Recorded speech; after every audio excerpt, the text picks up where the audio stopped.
Let me introduce our wonderful young speaker. She is daughter of one of our friend classmates and Dr. Zarandis. She's a lawyer. She graduated from University of Florida Law and also Boston before. Yasmin is an award-winning human rights lawyer, an executive director of national anti-violence organization Right for Girls, where her work focuses on sex trafficking and violence against women and girls. She has successfully advocated for several laws at the federal and state levels, testified before U.S. Senate. I've seen that clip. State legislature and international human rights bodies, and a co-author multiple reports detailing the widespread criminalization of girls, particularly survivors of sexual violence. Jasmine and her work have been featured in New York Times, Washington Post, Los Angeles Times, National Public Radio, ABC News, and more. She currently serves on the U.S. Advisory Committee on Sex Trafficking Children and Youth as an adjunct faculty for the National Judicial Institute of Child Sex Trafficking, and as founding co-chair of the World Without Exploitation and the nation's largest anti-trafficking coalition with more than 2,000 organizations 200, organization working to end human trafficking and sexual exploitation. She lives in Washington, D.C. She has two beautiful kids. She's really doing me a favor, and we're very honored to have her to talk to us about this very important and unusual talk for our Zoom meetings. But I've been following her work. I'm very proud of her, and thank you for accepting my invitation. And the floor is yours, and the share screen is open. Thank you, everybody, and hello to everyone who's joined us. And hopefully we learn and help these helpless children. Thank you, honey. Thank you. Thank you so much, Dr. Madani. I'm grateful for the opportunity to join you tonight and be able to talk about an issue that is very dear to our work at Rights for Girls. I want to thank you for inviting me. I know this is a topic that is heavy, but I just wanted to first talk a little bit about what brought me to these issues. So, as you mentioned, my family moved here when I was very young from Iran.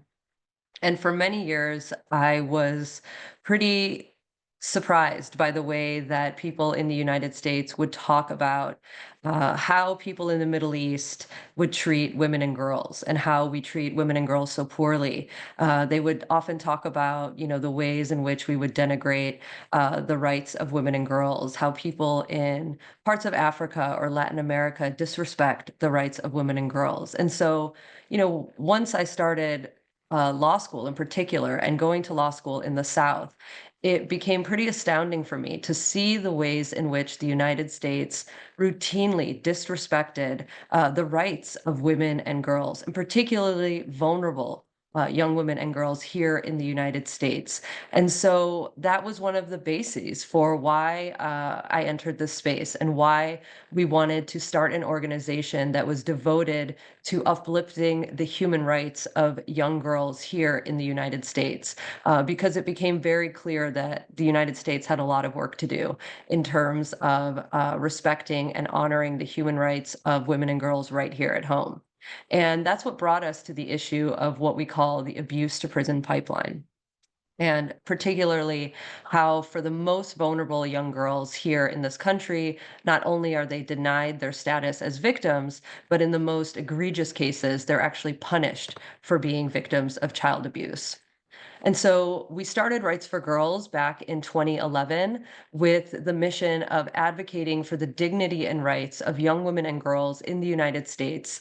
And what we do is center the voices and experiences of vulnerable young women and girls through policy advocacy at the state and federal levels. We do training and technical assistance. We have a long-standing partnership with a national judicial organization where we train judges all over the country on how to identify abused and trafficked children and make sure that they are connecting them with appropriate services. I just got back a few days ago from New Mexico, where I was on an Indian reservation with tribal judges from all over the country, judges from remote villages in Alaska, all the way from the Navajo Nation, all across the country, really trying to come together to improve our response to these children. And we produce groundbreaking research that looks at the experiences of young girls here in the United States, and building a movement across different issues and spaces to really lift up the experiences of these young women. And so, when talking about this issue, it's first critical to understand that violence against girls in this country is incredibly pervasive. In the United States, our levels of gender based violence rival that of the developing world. So, girls are experiencing abuse not only in the home, but it's absolutely mainstream all over the media and in our larger society. According to the CDC's most recent data in 2003, 1 in 5 American teen girls experienced sexual abuse, and 1 in 10 girls reported experiencing rape.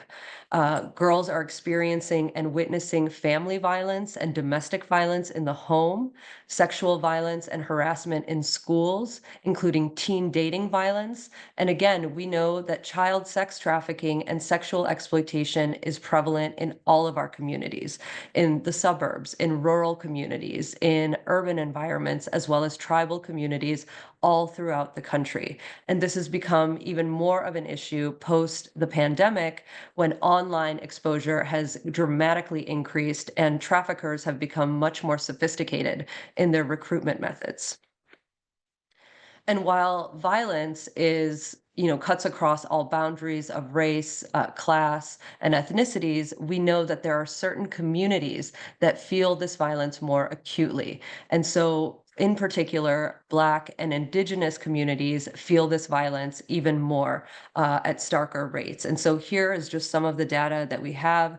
60% of Black girls have experienced sexual abuse before reaching the age of 18, and Native girls run the highest risk of sexual violence across all races and ethnicities. They're twice as likely to experience rape or sexual assault. And what's most alarming is that when Native women and girls experience sexual violence, it's most often at the hands of a non-Native perpetrator. And this goes back to issues of jurisdiction, because oftentimes the Indian tribes don't have jurisdiction, and they cannot hold accountable individuals who are non-Native when they harm Native women and girls. And so, what is the abuse to prison pipeline? Well, this became a term that we coined when to describe these pathways of gender-based violence that lead girls and predominantly girls of color into the criminal justice system as a direct result of the abuse and violence that they experience. What we started to realize in talking to young girls all across the country was that they had experienced this abuse and then would somehow land into the criminal justice system through an arrest or incarceration. And when we learned what they were actually arrested for, it became very clear that these girls were being punished because of the abuse they suffered. So, the most common offenses for young girls in this country are things like running away from home, skipping school, and things like prostitution when they're often too young to even be consenting to sex. And so it became very clear to us that these were not isolated incidents. And we wanted to learn, is this just a few bad jurisdictions, or is this part of a larger pattern? And unfortunately, we came to learn that this was a larger pattern all across the country. And so we published this first report that you can see here called The Sexual Abuse to Prison Pipeline, The Girl's Story. And we published this report with our partners at Georgetown Law. And this report got a lot of traction. It was cited by the Obama White House and later the Biden White House. It has been since published and cited by thousands of peer-reviewed articles, and laws have been based on it. But we ultimately came to find that sexual abuse is a primary predictor of juvenile justice involvement in young girls. And ultimately, we have found that nationally, over 70% of girls behind bars report past histories of physical and sexual abuse. And subsequently, people who have done other studies have found similar rates of violence. So, data from another representative survey showed that 84% of adult women who were incarcerated when they were girls have histories of sexual and physical abuse. Another survey that looked at people who were sentenced to life in prison when they were children, 77% of those girls had histories of sexual abuse and 80% had histories of physical abuse. And so in 2023, we published an update to the report that you can see here with Georgetown Law called Criminalized Survivors, Today's Abuse to Prison Pipeline, to see, post-pandemic, post the Me Too movement, where are we in terms of what's happening to these young girls? And unfortunately, we found these patterns persist. And in fact, girls are actually getting pushed into the adult criminal justice system for these same kinds of phenomenon. And here's a quote from one of the young women that we spoke to named Nadia. And she says, "I was locked up 10 different times within a 2-year period. Inside juvie, I met other girls like myself who were there for prostitution, running away, and truancy. All of us were from the same neighborhoods, poor families, and seemed to have the same disposition of trauma, anger mixed with hopelessness. We were not violent girls. We were girls who were hurting. Being confined to a tiny cement room was one of the hardest things I've ever had to experience." So, how does abuse push girls into the criminal justice system? Well, here are a number of different categories of offenses that we tracked that are actually leading girls into the system.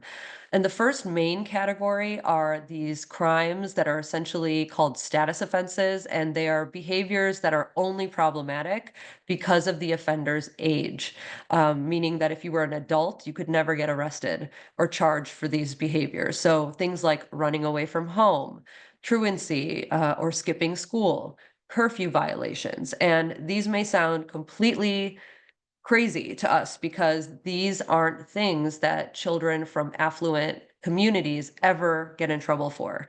And it might seem obvious if you think about it for a few seconds that, why would a young teenage girl run away from home?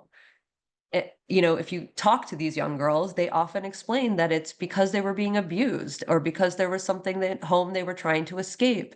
Oftentimes, it's because mom's boyfriend was hurting them or stepbrother was, touching them. And it makes sense that they would run away to escape that violence. But nobody bothers to ask them, why were you running? Instead, they just punish that behavior.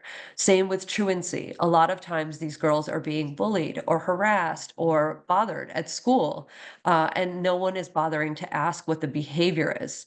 Here you can see in this graphic, girls account for almost 57% of all youth who are arrested for running away. Another category that we commonly see are these domestic or family violence arrests. These came out of the feminist movement when we were seeking to change the culture around domestic violence. Often, these were seen as private family matters. And so, as part of the feminist movement, we required law enforcement when they responded to a domestic violence dispute for law enforcement to make an arrest. It was a mandatory domestic violence arrest. And these dramatically saved lives. They changed the culture. However, there was no stipulation for looking at the age of the people involved in the dispute.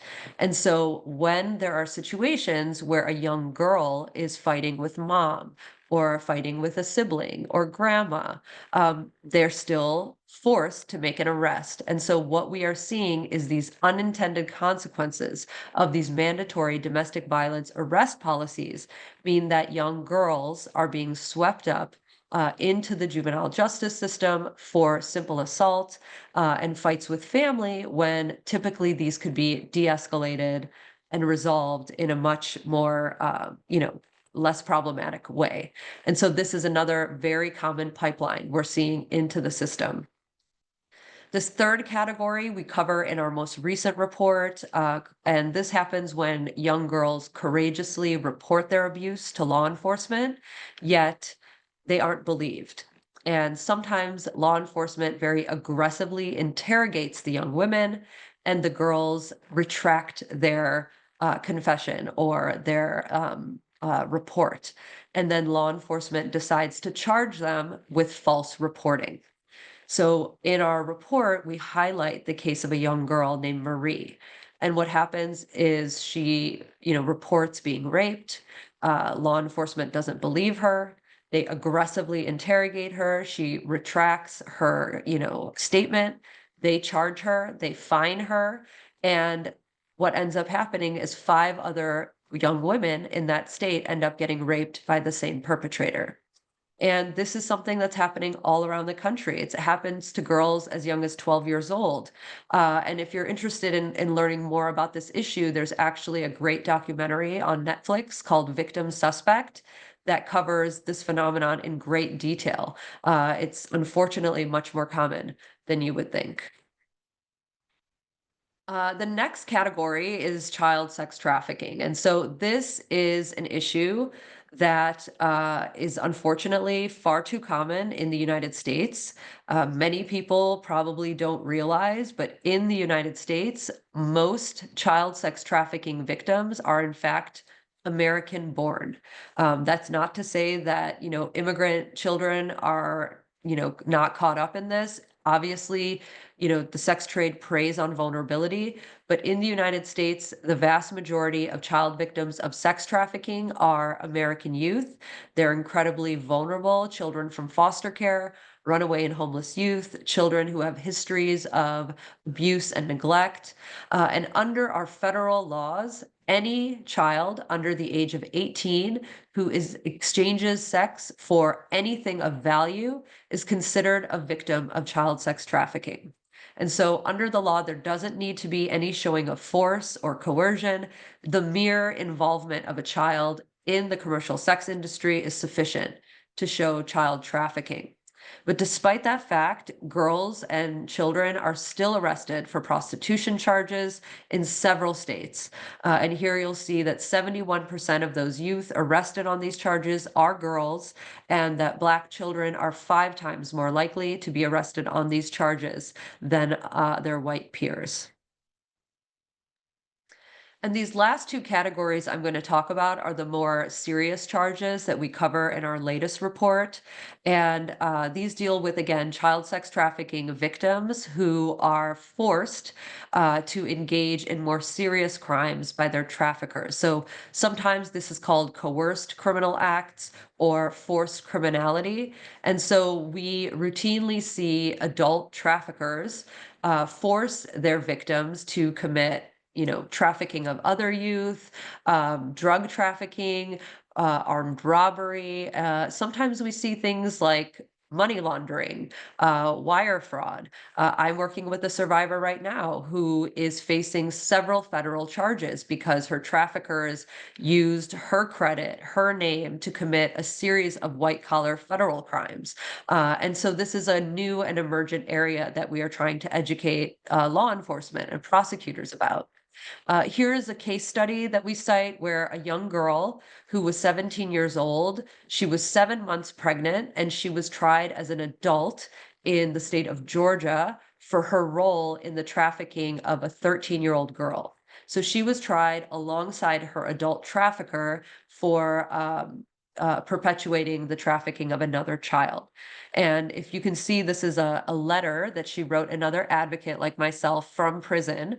And she says, "If I was a child and I had a pimp, I was wondering something, and maybe you can help me.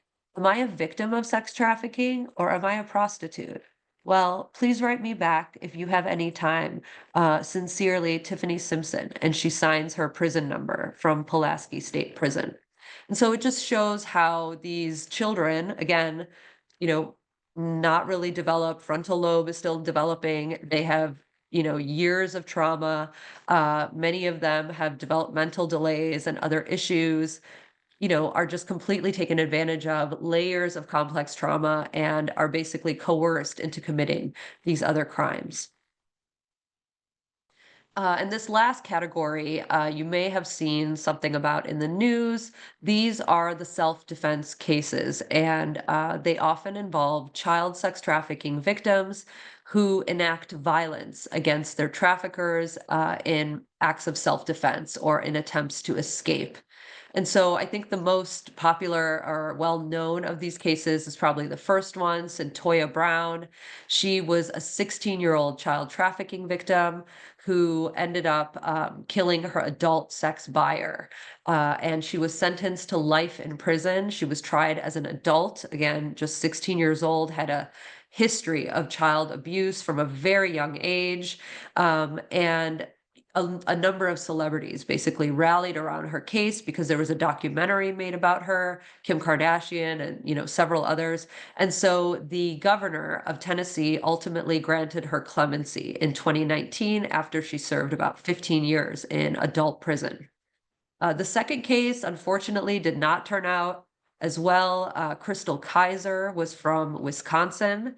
She had been trafficked for a number of years by a 38-year-old man who was known to police to be trafficking and making videos of several other young children in Wisconsin. Despite that, the police never acted on this information. They knew he had hundreds of other videos of children, and she ended up killing him and setting his house on fire. And so, unfortunately, despite her being a victim, she was tried as an adult for intentional homicide. And so her lawyers and her decided that her best course of action was to take a plea. And she is now serving 11 years in adult prison for reckless homicide. And she took that plea deal in 2023. So she has, several years left. And the last case was Piper Lewis. She was 15-year-old girl in Iowa, and she was sold to a 38-year-old adult man, a sex buyer. And this man ended up keeping her and drugging her over the course of a 3-day period. And when she became lucid enough, she ended up stabbing him to death. She found a knife nearby and killed him. And she was sentenced to 20 years in prison, though myself and a couple other advocates had the opportunity to testify in her trial on her behalf that she was a victim and should be afforded the opportunity for treatment instead of spending 20 years in an adult prison.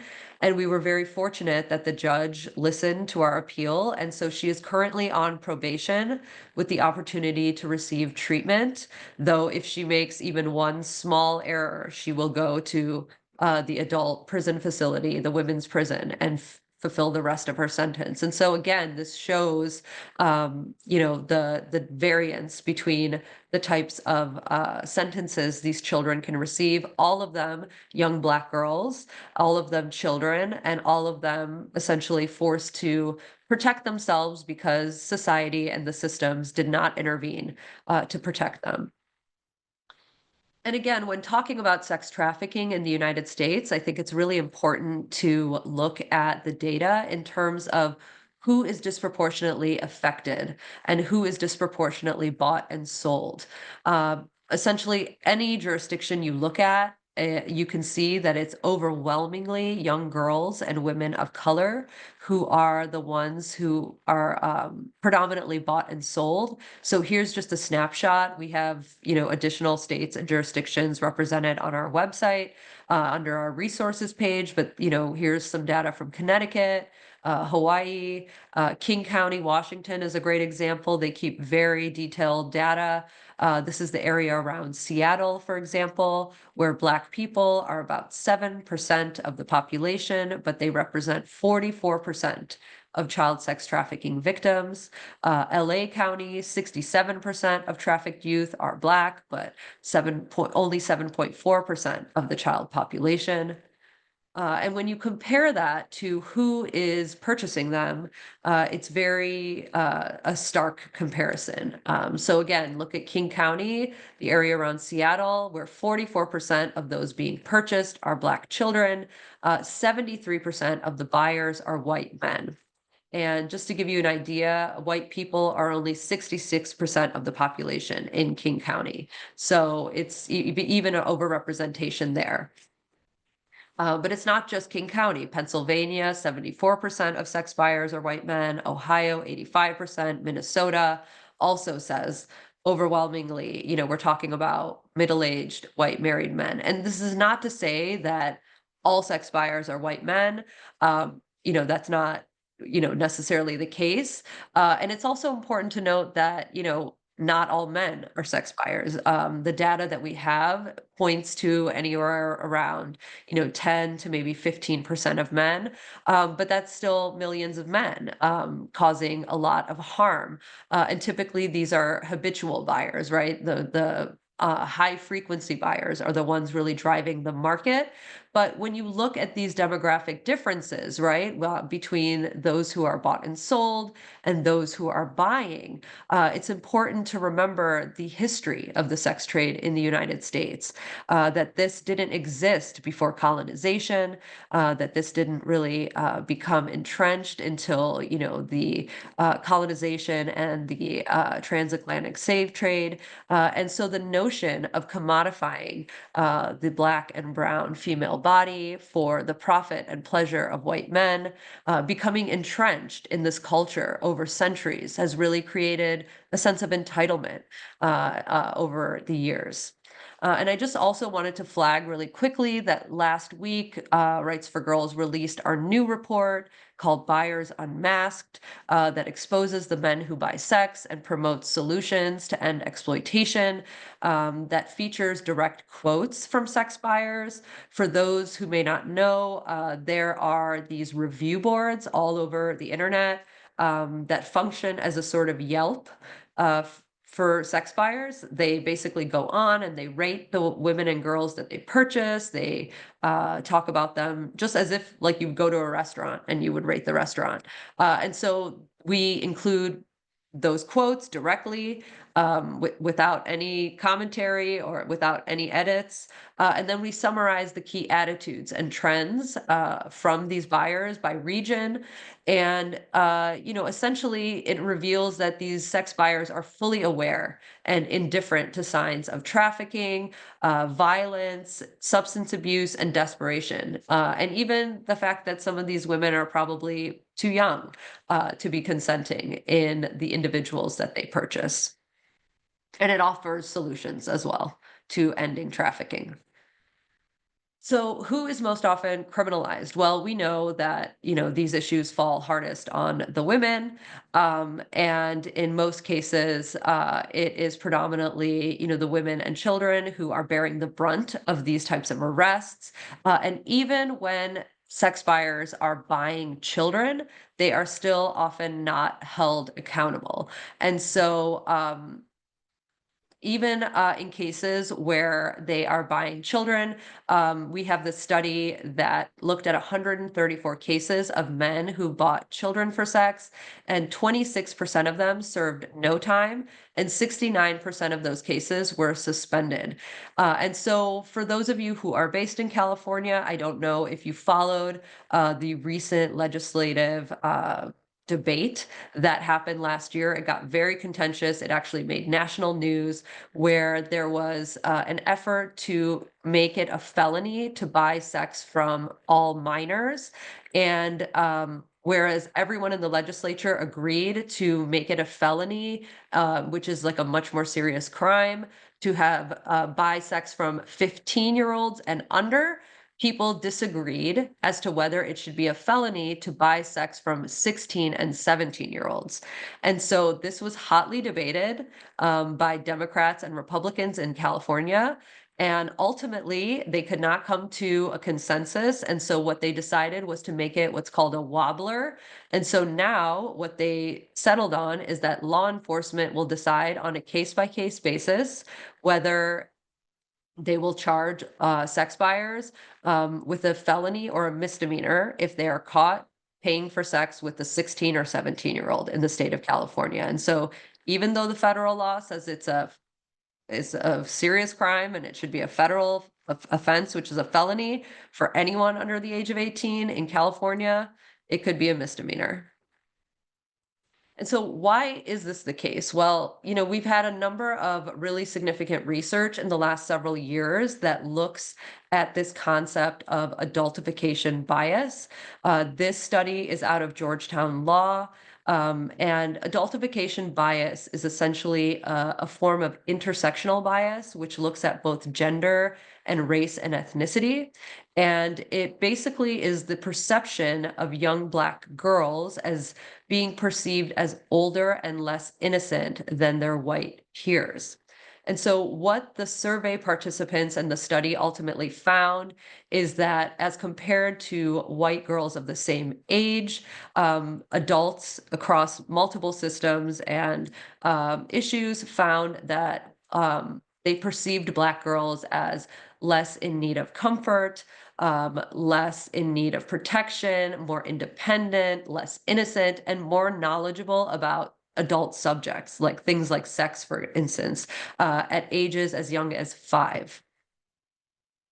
And so ultimately, what we can deduce from this is, and I think, we can it, connect this to not just, Black girls. I think this is really contextual because, obviously this was based on research that had to do with Black boys initially, but ultimately, whatever group, especially ethnic or racial group, is particularly discriminated against, is it can be subject to this type of intersectional bias, especially when they're female and of a certain ethnicity.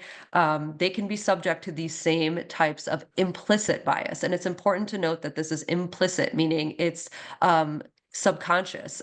These adults don't know that they are, judging these children like this.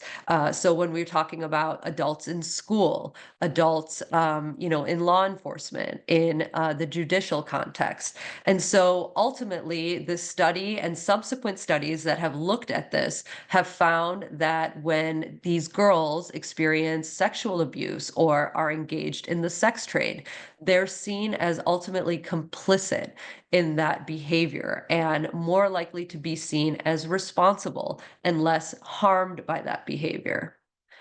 And so these stereotypes ultimately, really impact how these young girls are perceived. And so I think it's important for us to realize, it's not just Black girls who could be harmed by this. Personally, I've seen how adultification bias has impacted. I think we can use the example of Palestinian children in the media. I think we can see how, the discrimination and dehumanization of certain groups can lead to this type of implicit bias.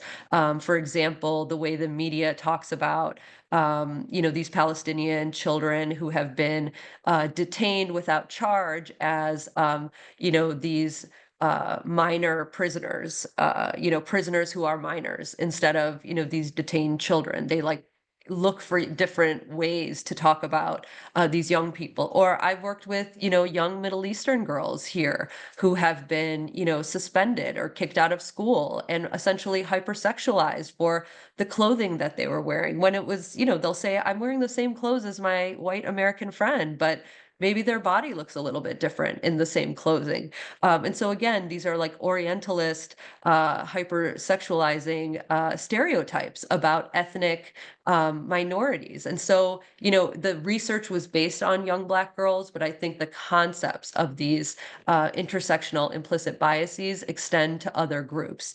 But ultimately, what they tell us about our society is who gets to be seen as a child and who gets to be seen as a victim. And practically speaking, they determine girls' outcomes in our, public square, in schools, and in the most egregious cases, which is what, this presentation is based on, in the legal system. And so when these young girls are pushed in to the criminal justice system, they experience very harmful and degrading conditions of confinement that exacerbate that underlying trauma. They're subject to the use of restraints, isolation, otherwise known as solitary confinement, strip searches. There are people who make every decision about your life, when you wake up, when you go to sleep, when you shower, they watch you shower, when you will eat, if you can go outside. And all of these things are incredibly damaging and traumatic to any child, much less a survivor of sexual violence and sex trafficking. And of course, we can just imagine the long-term consequences of criminal records, and the fact that they impede, school, education, jobs, housing, and they ultimately can fuel a cycle of victimization and adult incarceration. And I think one of the saddest things is that the girls themselves pick up on this. They know how they're being treated and seen. We published this report a number of years ago, again with Georgetown Law, where we elicited submissions of art and poetry from incarcerated girls all throughout the country. And we received submissions and published them and wanted to give the girls a published credit from Georgetown. And so here was some artwork that a young girl submitted. She submitted it anonymously, but you can see here she said, "How I see myself versus how the system sees me." And ultimately, and I see your questions. I'm going to wrap up in just a couple seconds, and I'll take questions at the end. Ways to disrupt the pipeline. Ultimately, investing in prevention, especially early childhood sexual abuse, holding exploiters accountable, especially sex buyers, since we have such a culture of impunity. Changing the conversation about young girls, healthy masculinity, online safety, and then the last point I just wanted to make was around the links between prostitution and sex trafficking. In recent years, there's been a lot of effort to talk about the difference between these two issues and how they're separate. They are legally distinct, absolutely, but they are inextricably linked. One would not exist without the other. It's not as if one's happening here and one's happening there. Individuals are trafficked into the system of prostitution. All of the adults that I've met in the sex trade first entered as children. And what happens when these kids turn 18? They don't automatically become empowered sex workers. They still have many of the same vulnerabilities. And so, people talk about the oldest profession. That is a colonial construct that, Rudyard Kipling came up with in the 1900s. It's not a thing. The oldest professions were hunting, gathering, midwifery. It's, it's a colonial construct. We shouldn't repeat it. It's not real. And the last thing I wanted to note is that there is a well-funded, organized effort to legalize prostitution all across the United States. These are the states that have attempted to legalize prostitution in the last several years. Currently, Illinois is trying to do it. Massachusetts, we're anticipating probably Rhode Island again. This is everywhere. We've defeated bills. And there was a ballot initiative in Oregon in 2022, self-professed sex buyer named Aaron Boonshoff, multimillionaire, funded it himself. So, people forget the sex trade is a multi-billion-dollar industry like tech, like tobacco, and it's on the verge of becoming legal and mainstream. And in recent years, they've partnered with tech. And so, this is an op-ed I wrote for the Washington Post a number of years ago on this issue. There's someone here from Norway. They have an amazing model. There's a way to do it right where you can, promote better policies that support survivors without, expanding the industry. And so I will leave it there and stop sharing so I can answer some questions. And thank you for your attention. I really, really appreciate it. I know that was a lot and a very heavy topic. So thank you so much, Dr. Madani. Thank you, Jasmine John. It was heavy, mind-blowing. I knew about it, but not to this detail. Thank you for being here from East Coast. Thank you, everybody, for being here tonight.